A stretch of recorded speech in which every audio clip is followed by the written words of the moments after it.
See, that's where that was. Let's look up in here. Go right up into the attic. And see, that's where the roof jack is, straight up above. It's not that far, maybe 3.5 feet or so. And see that brown, that round thing there? A couple of them. Those are old wasps' nests too. Now, had I not been able to easily take this exhaust fan down like this, and if you didn't think you could get it any other way, you might be able to take the roof jack, the cap off, and slip it up that way. Chances are that's not going to work because it's designed so that the pipe doesn't go up all the way through there, okay? Now in this case, the roof jack is still there, and because it's all existing, we're going to leave the roof jack alone. Yeah. Okay, that's just going to be left up above the ceiling. All right, but at this point, I can poke my head up there and kind of look around to see where the lighting wires are and stuff like that, because there's not much room. There's not much room up here. And there's blow-in insulation just right above the ceiling joist, and I pushed some of that back. I had to crawl over here to get to this point, but for this particular patch, I do not have to go up into the ceiling anymore, other than, you see where this wire is. I know exactly where that wire goes.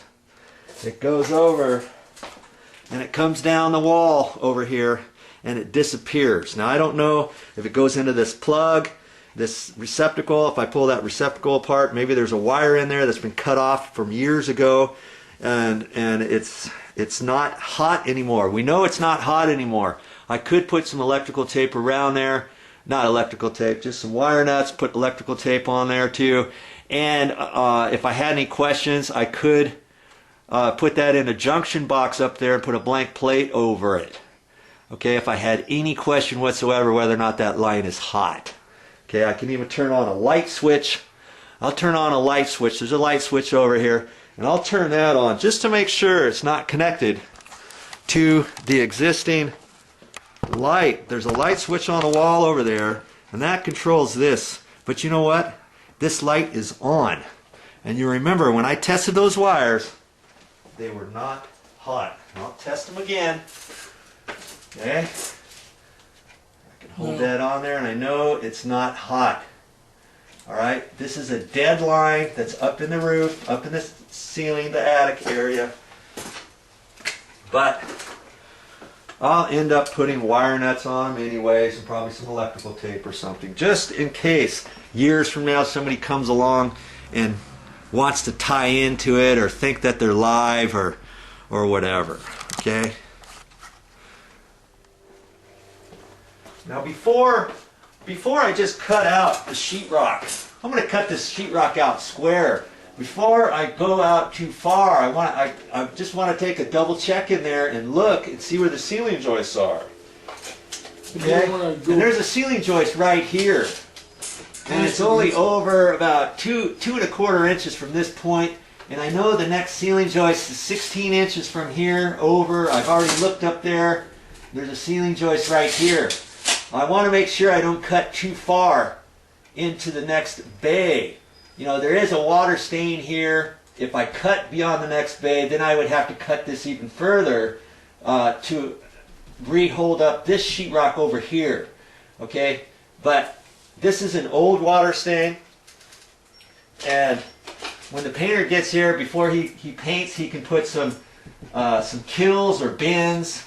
It's a primer that is a stain, a water stain primer. If you put just regular primer up there, the stain will reappear. I don't care if you put 50 coats of paint up there, it's going to reappear. Okay? So remember that.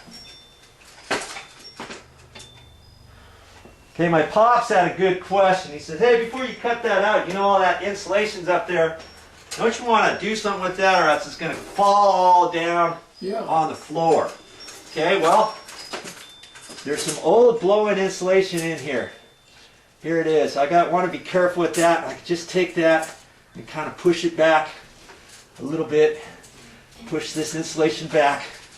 And see this one, there's a little bit extra here. You grab that. Get it out of the way. That was the existing insulation, this brown stuff, and it was only about 2 inches thick in there. So that's why they decided years ago to take this blow-in insulation. That's this pink stuff. It's just little bits of stuff. And you blow that in, and that's all in the attic now.